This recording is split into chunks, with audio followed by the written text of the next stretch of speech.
E a gente tem a repercussão também de uma pesquisa feita em 10 estados com relação ao presidente, né? O resultado, Renan, é que o presidente Lula lidera em 5 estados e Flávio Bolsonaro está na frente em 4. O petista vem mostrando crescimento em Minas Gerais, mas perde espaço em São Paulo e, além disso, também o Flávio tem reforçado nos últimos dias a defesa da redução da maioridade penal. Graduações de 14, 16 anos. Esse parece ser o grande discurso da campanha, né? A redução da maioridade penal. Até os eleitores do presidente Lula, a gente mostrou aqui no programa, defendem isso também, né? Seria algo que você gostaria de contemplar também no seu provável governo? Eu obviamente defendo. Eu defendo que para crimes hediondos não exista maioridade penal como acontece em outros países. Se uma criança de 12 anos foi capaz de violentar sexualmente uma mulher, não importa a idade da mulher, se ela foi capaz de ocultar um cadáver, ela tem que ser capaz de ser presa por muito tempo. Não existe reabilitação para um psicopata dessa natureza. Dito isso, o senhor Flávio Bolsonaro e outros que todos agora querem penas muito duras e tal, ele teve 8 anos de mandato como senador, tendo o pai dele como presidente da República e nunca propuseram isso. Na verdade, o pai dele, o Jair Bolsonaro, não andou com nada em matéria penal no Brasil. Muito pelo contrário. Quando o Moro colocou o pacote anticrime, foi o senhor Bolsonaro que trabalhou para desarticular. Ou seja, ele teve uma agenda pró-bandido no governo dele. E não adianta o Flávio falar que não. Não adianta o Flávio falar que não. Dos maiores defensores da agenda da impunidade do Brasil, o Gilmar Mendes, no STF, o Flávio Bolsonaro é parceiro. Curiosamente, foi o Gilmar Mendes que salvou o Flávio Bolsonaro no escândalo da rachadinha. Não adianta o Flávio fingir que não. Foi o processo, foi lá com o Gilmar Mendes que ele evocou lá da Justiça Estadual do Rio de Janeiro, trouxe para o STF, criando uma ficção de que ele teria uma espécie de foro privilegiado ali. Aí ele não tem coragem. Mas isso a gente viu aqui no Sofá, porque antes de ter essa notícia de que o próprio eleitor do Lula é a favor da diminuição da maioridade penal, o Henrique, o herói de todas as resistências, ele era contra. Ele era contra. Aí ele viu a pesquisa e mudou de ideia. Tomou uma diezada. Não é isso. Tomou a diezada. O que acontece é o seguinte, invertida. Eu acho que não há condições de redução da maioridade penal com o sistema penitenciário que a gente tem hoje.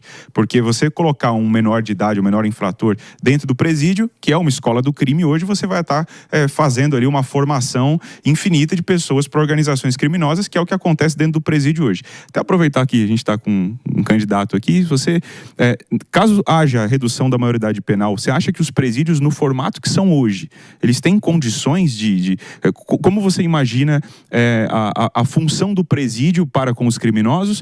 E se você acha que, assim, hoje os presídios não funcionam como uma escola do crime, se a gente colocasse menores lá, dada a legislação que nós temos, a gente só não fomenta mais pessoas para o crime organizado quando elas saírem da cadeia?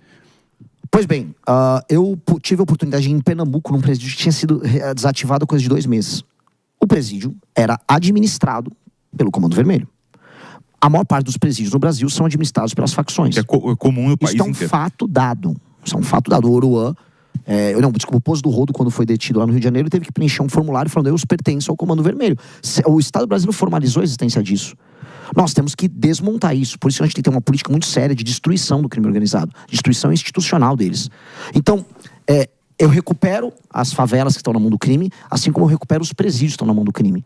E eu preciso construir mais vagas prisionais. Estou falando que a gente precisa construir mais de 100 mil vagas em presídios no Brasil. É uma das primeiras coisas que um presidente novo tem que fazer. E tem que ter o espaço para esses menores. Dito isso, esse menor que cometeu um crime hediondo e foi preso, ele vai se tornar um maior dentro da cadeia um dia. E vai ter que lidar com os maiores ali, sem crime organizado. O que a gente não pode, entretanto, é usar a desculpa do presídio, que hoje está uma lástima, como um elemento, vamos dizer, que faça você desistir de aplicar políticas públicas, que aumente o encarceramento. O Brasil encarcera pouco pelo volume de crimes cometidos. O Brasil mata a gente mais, e os assaltos seguidos de morte no Brasil acontecem aos montes. Logo, o Brasil é um país de impunidade. A gente tem uma das menores taxas do mundo de resolução de homicídio. Então a gente tem que prender mais. Prendendo mais, sabe qual é o efeito que você gera? Menos cometimento de crime. Cometendo menos crime, aí sim você vai poder pensar lá na frente e falar: o Brasil agora está prendendo menos. Prendendo menos porque estão cometendo menos crime. Essa é a lógica. Renan, nas últimas pesquisas você tem ficado aí em terceiro lugar, e mesmo assim eu vejo você criticando alguns institutos de pesquisa. Você acha que está acontecendo algum tipo de injustiça? Você acha que é o método da pesquisa? O que você acha que está acontecendo? Putz, assim, tem um especial, o Quest, eu não consigo levar a sério. Depois que eu chequei, assim, o Quest fica só me dando 1%, 1%. E ninguém, eu fui no Vilela, Inteligência Limitada, maior podcast do Brasil. Eu bati em audiência até o Flávio Bolsonaro. Meus eventos são maiores do que os dos outros pré-candidatos. Não tô falando que eu tô com 30% agora, que eu não tô. Que eu tô com 15% agora, eu não tô. Agora eu não tô com 1%. Aí a Quest fica dando. Aí eu pego lá as empresas que a Quest faz com consultoria. Localiza, que basicamente é do maior parceiro do Zema, CEMIG, estatal de Minas, e ele fica prestando consultoria para empresas do mercado financeiro, falando, olha, a candidatura do Zema é a candidatura da terceira via. Falei, tá bom. Um Bismarck, Otto von Bismarck, grande líder alemão, já dizia, se vocês descobrissem como são feitas as salsichas e as leis, vocês ficariam enojados, né? Pois bem, as pesquisas também. Se vocês entenderem a lógica, a dinâmica de gerar ou não gerar um efeito manada com o candidato, aí você começa a entender que essas coisas, infelizmente, interferem na tomada de decisão dos eleitores, sim. E a gente tem que tomar cuidado. Mas aí, quando você começar a subir, você vai mudar a opinião sobre as pesquisas? Depende. A Datafolha não tem o problema dele. Ela não me dá o número que eu acho que eu tenho. Mas eu posso discordar da metodologia, não vou discordar da intenção. Eu queria fazer uma pergunta para o cidadão Renan, não para o candidato. Se você fosse responder uma pesquisa, aí eles te colocam lá os candidatos todos, você ia falando, meu candidato é esse aqui, é o Renan Santos e tal, do Missão, do partido Missão. Mas esse mesmo cidadão fala, e agora o quadro no segundo turno, entre Lula e Flávio Bolsonaro, você vota em quem? Cidadão Renan? Cidadão Renan vai votar no Renan. Não tem, é segundo turno. Eu não vou entrar pra uma guerra. Não, mas é cidadão, não é o candidato. O cidadão Renan pensa da mesma maneira. Aí não tem, aí a Pilili vai falar, não tem você só tem Flávio e Lula. A Pilili vai ser convencida pelo trabalho nosso. A Pilili vai jogar com a gente. Você gostou do boneco, Pilili? Eu gostei do contrato que pegaram pra ter aquele boneco. Os caras pegam contrato milionário pra fazer um boneco horroroso ali. Quer fortalecer a nossa voz aqui no YouTube? Então se inscreva no canal e deixe o seu like para não perder nenhum conteúdo importante. Muito obrigado e um grande abraço.